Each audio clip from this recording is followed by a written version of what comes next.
Et dans l'actualité des idées aujourd'hui, une diplomatie féministe est-elle possible? Comment promouvoir la place des femmes sur la scène internationale et en politique étrangère si peu de femmes ambassadeurs en France, par exemple, et à des postes souvent de moindre importance? Emmanuel Macron, à son arrivée à l'Élysée, s'y est pourtant engagé. Aujourd'hui, environ 25% de femmes ambassadrices ou consuls. Pour l'Hexagone, les résistances sont toujours nombreuses, comme l'évoque une pionnière, Sylvie Berman, ancienne ambassadrice en Chine, au Royaume-Uni ou encore jusqu'à récemment en Russie. Moi, je suis rentrée en 1979 et c'est une époque où je me souviens que nous faisions un stage et le chef du protocole nous avait reçu ma promotion et nous avait dit de manière bien sonore bonjour messieurs, et bien messieurs, j'espère que votre carrière dans cette maison, et effectivement ignorant totalement les 2 ou 3 femmes qui étaient présentes ce jour-là, ce qui a même fait sourire les hommes. Voilà, il reste du chemin à parcourir. Diplomatie féministe, le concept est suédois et il a les traits de son ancienne ministre des Affaires étrangères, Margot Wallström, notre invitée à la tête de la chancellerie suédoise jusqu'en 2019, après 10 ans à la Commission européenne et 2 ans envoyée spéciale des Nations Unies pour les violences faites aux femmes et aux enfants dans les conflits.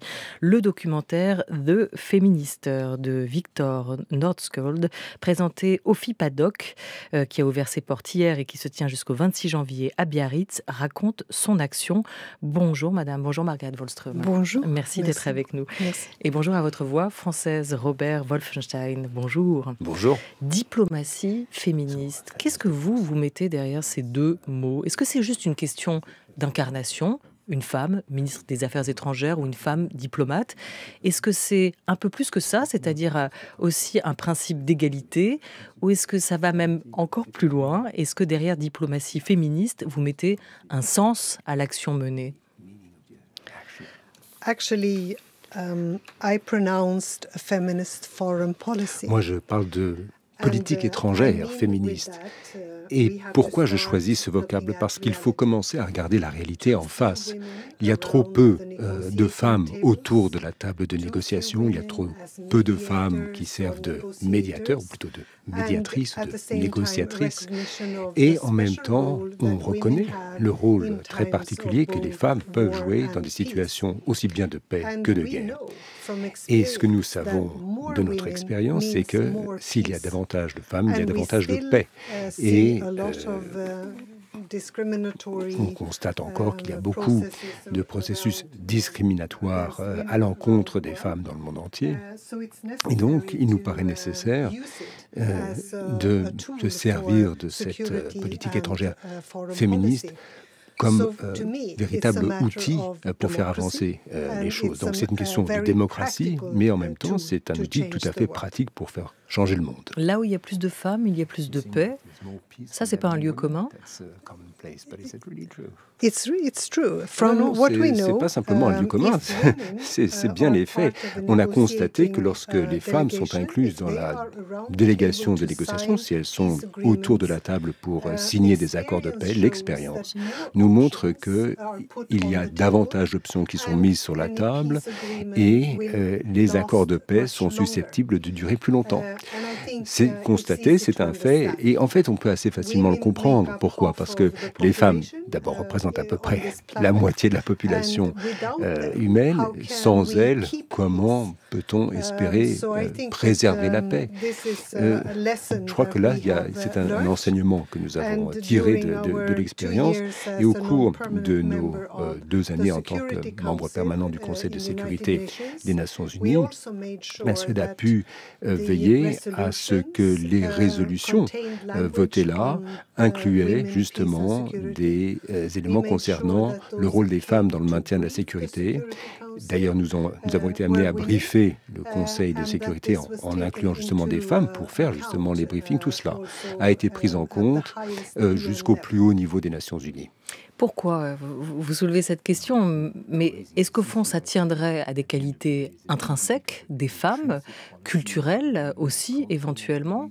Ou est-ce que, et là on en revient au simple principe d'égalité, la présence de femmes dans une assemblée permet de casser un entre-soi masculin et donc d'en changer les codes qui jusqu'ici prévalaient? To me, this is about democracy. Pour moi, c'est surtout une question de démocratie et effectivement d'égalité. Mais comme je l'ai souligné, les femmes représentent la moitié de l'humanité, mais on trouve qu'elles sont finalement peu présentes dans la signature des accords de paix, des négociations.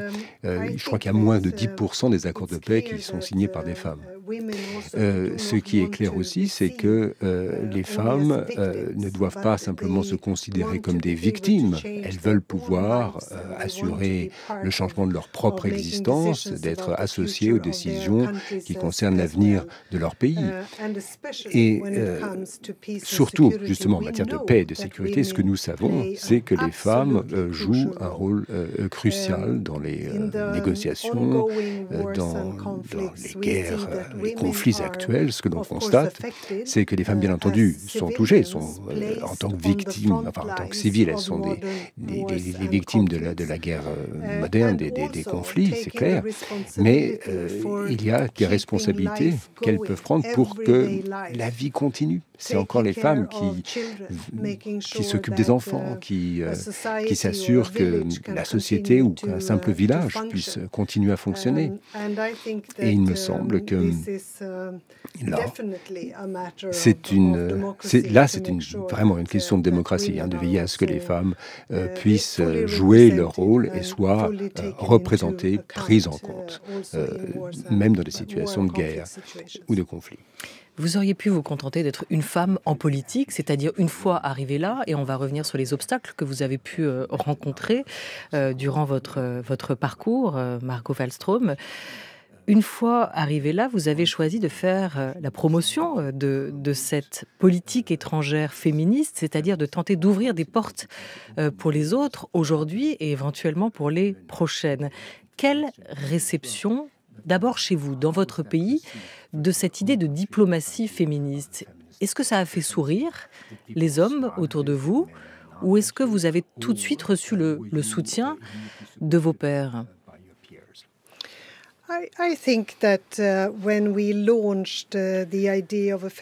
bien, lorsque nous avons lancé cette idée d'une politique étrangère féministe, la plupart des gens ont bien compris qu'il s'agissait là d'un thème important. Alors, effectivement, tout le monde n'a pas aimé le vocable politique étrangère féministe. Peut-être le mot féministe les choquait, donc il a fallu expliquer quand même, éduquer un peu le public pour faire comprendre, peu importe le mot, il faut simplement savoir que les femmes comme les hommes doivent avoir les mêmes droits, les mêmes obligations, les mêmes opportunités dans la société. Mais à partir de là, il faut pouvoir avoir une approche pratique pour justement mettre en place une politique étrangère féministe digne de ce nom. Alors, ça n'est pas parce que les femmes sont intrinsèquement meilleures que les hommes, c'est pas cela. Par contre, les femmes apportent quelque chose d'autre, un autre éclairage, une autre expérience, une autre connaissance bien souvent.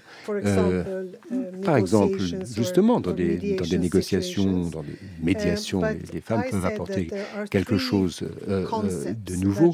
Mais il y a essentiellement trois concepts qui doivent lier notre travail, et notamment dans les ambassades. D'abord, veiller aux droits des femmes. Est-ce que les femmes ont les mêmes droits sur le plan juridique, les mêmes droits humains? On pense notamment à la question de savoir si les femmes, surtout les filles, ont accès à l'éducation. Est-ce qu'elles peuvent bénéficier des mêmes droits d'héritage? Est-ce qu'il y a des mariages forcés, des fillettes qui sont forcées à se marier? Est-ce qu'on peut, dans certains cas, justement, améliorer leurs droits? Ça, c'est la première chose. Deuxième chose, la représentation. Les femmes et les filles sont-elles correctement représentées dans des instances politiques, économiques ou autres, dans les instances décisionnelles où les décisions ont une incidence sur leur vie? Et est-ce que l'on peut, là encore, améliorer le processus? Si vous avez, par exemple, des femmes qui veulent justement faire de la politique, Qu'est-ce que cela entraîne? Qu'est-ce que l'on peut faire? Et puis, le troisième pilier, c'est les moyens, les ressources. Bien évidemment, au départ, il faut avoir disposé de statistiques fiables, voir s'il y a des budgets dans les pays pour veiller à ces questions d'égalité homme-femme, ou de questions de genre, comme on les appelle, voir s'il y a dans les relations hommes-femmes des politiques qui peuvent faire améliorer les choses. Est-ce que ces moyens, est-ce que ces budgets veillent à ou permettent d'améliorer le lot des filles et des femmes? Et là, lorsqu'on a une démarche pragmatique comme cela, il y a des résultats très concrets. Alors, évidemment, le quatrième grand pilier, c'est ce qu'on appelle le reality check, c'est-à-dire le constat, vérifier un peu les résultats au regard des efforts. Et lorsque on regarde les choses à travers ce prisme, je pense notamment à cet ambassadeur qui m'a demandé, est-ce qu'il faut également inviter des femmes à l'ambassade pour nous briefer, ou est-ce que nous sommes devenus un petit peu, disons, limités dans notre démarche en ne voyant les choses que du point de vue masculin? Ça, c'est une question légitime qui a été posée, et heureusement. Par notre démarche, nous avons pu faire avancer les choses et améliorer les choses pour les femmes. Je pense à l'exemple quand même de notre ministère des Affaires étrangères. Nous avons augmenté de 10% le nombre de femmes ambassadeurs, ambassadrices dans le monde. Bon, là, c'est une question donc de représentation, mais il ne faut pas s'en tenir là. Il faut rester crédible. Il ne faut pas envoyer n'importe qui. Et ce que nous avons pu faire, il faut quand même affronter la réalité. Au départ, on nous ignore, ensuite on se moque de vous, ensuite on lutte contre vous, et enfin vous gagnez. C'est ça le processus, et là il faut passer par ces étapes. Je crois que c'était le sort de cette politique étrangère féministe. Et on n'est jamais à l'abri d'un retour en arrière. On le disait, il reste un long chemin à parcourir, et on vous voit dans ce documentaire qui vous est consacré de Féministère, qui sera présenté donc au FIPADOC cette semaine, déplorer notamment l'élection de Donald Trump à la tête des États-Unis. Quant à leur manière de diffamer Hillary Clinton, c'était horrible. Et il y a ce point. Devrait-on permettre à quelqu'un comme lui, qui a utilisé ce genre d'argument, de gagner ? Cela ne fait que souligner à quel point l'enjeu est important. Un tel sexisme et une telle misogynie, exprimés si ouvertement, malheureusement, ça faisait partie de la campagne de Trump. Je pense que nous devons agir dignement. On doit désormais faire preuve de courtoisie en tant que représentant de l'ONU. Il en va d'abord de notre intérêt. Et je pense que nous devons aussi faire preuve de sagesse dans notre manière de parler de ce qui concerne Trump, car cela peut se transformer en cercle vicieux. Il faut faire attention au choix des mots. Cette campagne américaine, cette campagne pour la présidentielle qui a opposé Donald Trump à Hillary Clinton, elle vous a particulièrement marqué?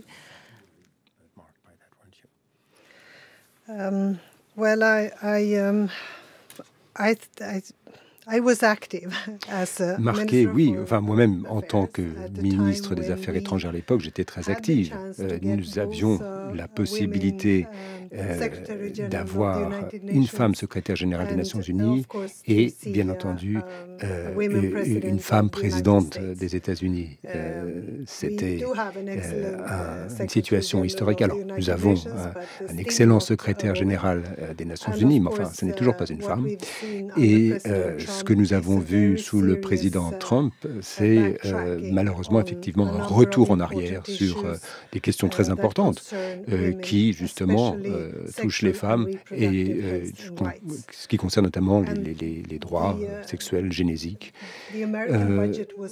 Le budget américain a été réduit, ce qui signifie que des vies sont perdues en raison de la disparition de ces projets qui veillaient à protéger les femmes. Pourquoi? Parce que ces activités qui touchaient un petit peu à tout ce qui concerne les femmes, l'éducation sexuelle à l'école, par exemple, pour que les jeunes filles sachent un peu ce qui peut leur arriver, mais également des projets très concrets qui pouvaient avoir une incidence positive, permettre aux femmes d'être maîtresses de leur propre corps, de pouvoir avoir recours à l'avortement, notamment après un viol. Eh bien, si on empêche tout cela, on peut imaginer que cela compliquera la vie des femmes. Et vous pensez qu'Hillary Clinton, présidente, les aurait sanctuarisés, ces budgets? Yes, I absolutely Ah oui, absolument, think so. je n'en doute pas. I think that she has seen so many of these projects. Elle a vu ces projets d'ailleurs en temps. Elle était elle-même secrétaire d'État, enfin ministre des Affaires étrangères aux États-Unis, et elle a touché de près à ces projets. Et je sais qu'elle y était très attachée, elle était très engagée dans ce sens-là. Alors, je ne dis pas qu'il nous appartient de dire qui doit être le président des États-Unis. Enfin, sur cette question-là, chaque candidat doit quand même être mis à l'épreuve. Et pourtant, parmi les voix qui ont élu Donald Trump, dans l'électorat républicain, mais surtout dans celui de Donald Trump, il y avait beaucoup de femmes qui l'ont choisi lui et pas elle comme étant leur candidat et leur président. C'est vrai, et je crois qu'il y avait à l'époque une méfiance envers l'établissement politique, et je pense que Donald Trump en a bénéficié. Les gens l'électorat était assez mécontent, ça pourrait expliquer ce vote. Mais ce que nous avons vu depuis l'élection de Donald Trump, c'est que je vois des choses comme assez perturbantes. Il y a une véritable animosité à l'encontre de l'Union européenne aux États-Unis. Alors, ce n'est pas simplement un cas d'incompréhension, la fameuse question de savoir qui appelle-t-on pour parler à l'Europe. Il y a également une attitude qui concerne justement les femmes. Et c'est une nouvelle réalité politique dont il faut tenir compte parce qu'elle est très négative.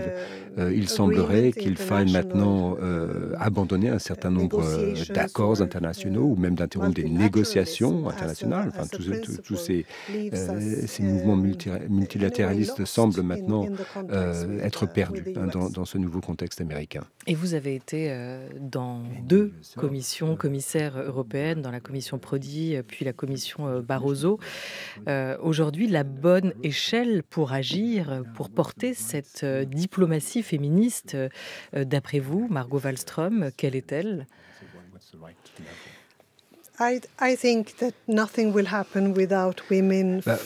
que je peux vous dire, c'est que les femmes doivent de toute façon rester solidaires, lutter ensemble pour préserver leurs droits, pour obtenir de nouveaux droits dans la société.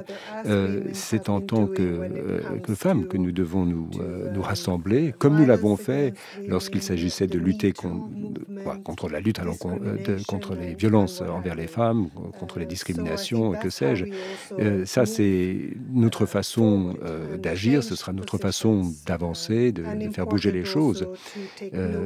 Et bien sûr, il faut tenir compte quand même des résultats obtenus au fil des années. Il y a eu des résultats. Dès lors que les femmes ont pu se mobiliser, elles ont pu obtenir des résultats lorsqu'elles ont exprimé leurs inquiétudes et leurs souhaits. À la tête du ministère des Affaires étrangères en Suède, poste que vous avez occupé jusqu'à l'an dernier, l'une de vos plus grandes victoires, peut-être la plus grande, semble être l'entrée de la Suède au Conseil de sécurité des Nations Unies. On écoute.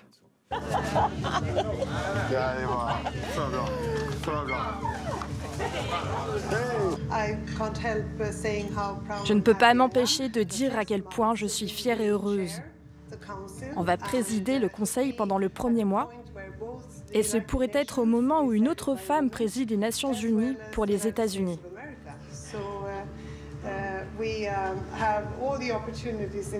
Ce serait alors l'opportunité pour tous d'étendre une vraie politique extérieure féministe au monde entier.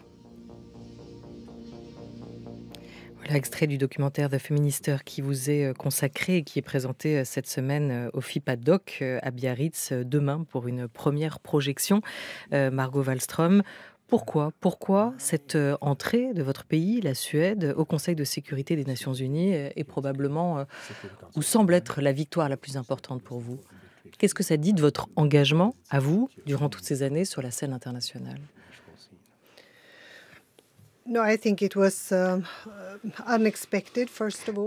C'était une victoire, certes, mais elle était assez inattendue, puisque nous avons brigué le poste assez tard au Conseil de sécurité des Nations Unies. Alors, il y avait d'ailleurs quelques controverses quant à savoir comment traiter certaines questions.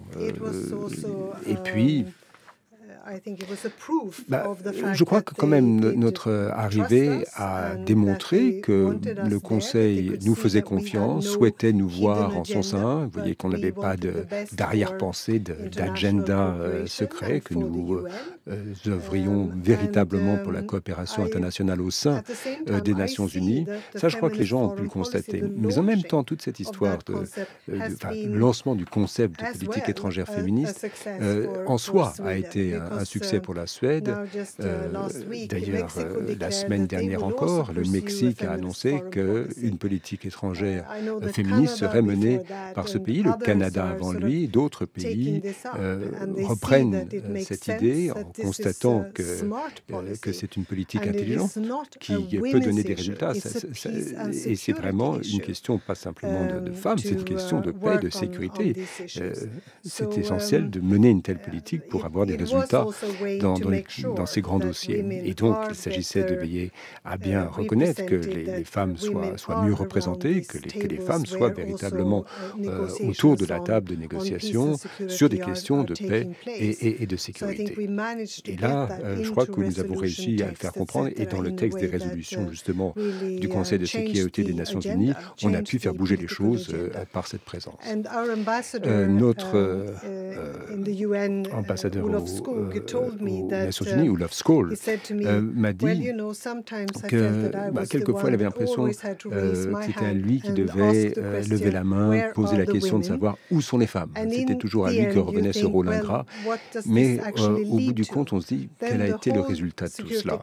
À un moment donné, vous avez le Conseil de sécurité des Nations Unies dans son intégralité qui s'est rendu au Mali. Eh bien, les femmes maliennes sont venues voir notre ambassadeur et lui dire que parce que vous avez pu faire passer dans les textes des résolutions sur le Mali, vous avez pu parler du rôle des femmes. Grâce à cela, nous avons pu, nous les femmes, rencontrer le président. Nous avons pu avoir notre place à la table de négociation. Et ça, pour nous, c'était très important, nous ont-elles dit. Et ça a véritablement changé les choses pour elles. Voilà, les coulisses de la diplomatie sont rarement publiques. C'est un monde quand même de négociation et de tractation qui reste assez secret.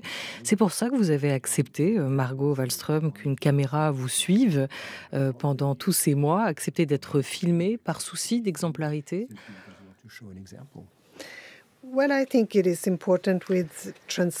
Ah mais oui, puis il y a une question de transparence. Moi, je trouve que c'est important de montrer les choses telles qu'elles sont. C'est comme ça qu'on établit la confiance. D'abord, il y avait confiance entre moi-même et le producteur. L'idée même de présenter les choses telles qu'elles sont, même en coulisses, montrer que nous n'avions justement rien à cacher, que les choses n'étaient pas toutes courues d'avance, qu'il y avait encore des questions qui se traitaient en temps réel et on voyait toutes les vicissitudes des processus de négociation. On voyait tout cela en coulisses. Ça, je crois que c'était très utile et je crois que les spectateurs devraient quand même être conscients de tout cela, de voir. Alors, je ne dis pas que c'était facile. Par moments, ça n'était pas évident. Je me suis heurté à pas mal de résistance. Mais à la fin, le documentaire a pu se faire pour montrer véritablement ce que sont les processus politiques qui se déroulent dans ces sphères-là. On a toujours quelque chose à cacher. Qu'est-ce que vous ne montrez pas dans ce documentaire volontairement? Aujourd'hui, vous êtes libre de parole aussi puisque vous n'êtes plus en poste. Yes, that's the advantage of leaving. But oui, l'avantage de ne plus être lié au secret me permet de vous en parler. Alors, il y a eu des moments. Disons qu'il y a des moments où il faut faire un compromis. Il faut accepter de transiger, de trouver des solutions qui nécessite un petit peu de protéger les gens, de permettre aux gens de ne pas perdre la face en public. Et ça, évidemment, on ne va pas le montrer à l'écran. D'ailleurs, je ne voulais pas non plus montrer mes propres émotions. Alors, on voit de temps en temps mes propres larmes couler. Il y a eu des moments douloureux. J'espère que d'ailleurs, en me montrant tel que je suis, on voit que je suis un être humain. Et c'est quand même un peu l'une des choses qu'on voit dans ce documentaire. On voit que vous êtes une femme, surtout parce qu'il n'y a que les femmes qui pleurent devant une caméra. Will dare cry in front of a camera. Do you think so? Well, maybe we'll see. Sometimes you see peut-être. Non, mais je crois qu'aussi, il y a aussi des hommes qui pleurent. Ça peut exister. Cela étant, j'ai travaillé pendant 2 ans aux Nations Unies. J'ai rencontré des victimes de violences sexuelles dans les pays en situation de guerre ou de conflit. Et évidemment, en tant que simple particulier, j'aurais pleuré avec elles. Mais là, il fallait que je garde ma place. Je représentais les Nations Unies. Je n'étais pas là pour pleurer avec les victimes, même si je compatissais, mon rôle était de faire entendre leur voix, faire connaître leur expérience au plus haut niveau des Nations Unies. Et pour moi, c'est un petit peu la même chose. En tant que ministre, on a un rôle, une place à tenir, il faut jouer son rôle. Et il faut respecter ses attentes. Voilà, accéder à de telles fonctions, c'est faire aussi une croix en partie sur sa vie privée, sa famille, ses proches. Vous racontez dans ce documentaire l'anniversaire oublié de votre mari, happé par la campagne menée pour entrer au Conseil de sécurité des Nations Unies. Vous racontez aussi la santé sacrifiée, ce qui explique en partie ou en grande partie votre décision de décrocher ou de raccrocher les crampons à un moment ou à un autre. Et puis vous racontez la solitude. Sur un plan purement personnel, on ressent une certaine solitude au milieu de tout ça. Le mot solitude peut paraître étrange lorsqu'on est entouré de gens en permanence. Il y a toujours de l'entourage autour de soi. Au travail, il y a toujours plein de gens avec qui on socialise. Mais au milieu de tout ça, le sentiment d'isolement peut être encore plus fort. On est seul face aux décisions politiques et aux priorités. Et c'est à nous d'endosser la responsabilité quand quelque chose ne va pas. Parfois, ça vous submerge. Vous êtes assis quelque part dans votre chambre d'hôtel en pleine nuit et vous vous dites « Mais qu'est-ce que je fais là ?» Vous ne vous sentez pas à votre place. Je comprends la tentation que pourraient avoir certaines personnes de se mettre à boire. Il y a des manières de faire taire tout cela. Oui, c'est peut-être une autre différence. On aurait tendance à penser que les hommes politiques, les hommes en fonction meurent sur scène. Les femmes peuvent accepter à un moment, comme vous l'avez fait, de dire je m'arrête là, j'ai assez donné pour l'intérêt général et à un moment maintenant je me reconcentre sur ma famille. Quand est-ce que quand même dans votre parcours, Margot Wallström, vous avez pris conscience que les femmes ne sont pas des hommes politiques comme les autres? Well, I've been throughout my political career, vous savez, dans toute ma carrière politique, à travers toutes mes activités, j'ai pu avoir aussi bien, disons, les différences entre les hommes et les femmes politiques, enfin, pas simplement d'ailleurs dans la sphère politique, dans la sphère sociale. J'ai pu voir les discriminations, les préjugés à l'encontre des femmes. Mais ce que j'ai vu également, c'est qu'il y avait des progrès. On essaye de faire bouger les choses. Et pas simplement pour les femmes. Il faut quand même reconnaître que tous les hommes ne sont pas les mêmes. Cette notion d'égalité homme-femme a vraiment acquis une réelle emprise, notamment dans mon pays, et les hommes en sont aussi bien conscients que les femmes. Enfin, il y a un Premier ministre suédois qui avait dit que quand on est disons, au sommet du gouvernement, on est à la fois jamais seul, mais en même temps, on est tout le temps seul. Et c'est un petit peu ça qui, je pense, qui ressort du film lorsqu'on m'a interrogé à ce sujet, parce que on porte sur ses épaules une responsabilité importante et c'est évidemment le ministre qui assume les responsabilités des erreurs commises, même si son équipe est excellente, ce sera le ministre visible qui sera rendu responsable des échecs. Et ça a été le cas notamment sur le dossier du conflit israélo-palestinien. Est-ce que vous vous êtes senti seul le jour où, avec le gouvernement suédois, vous avez décidé de reconnaître l'État palestinien, inauguré par la suite une ambassade palestinienne à Stockholm? Nous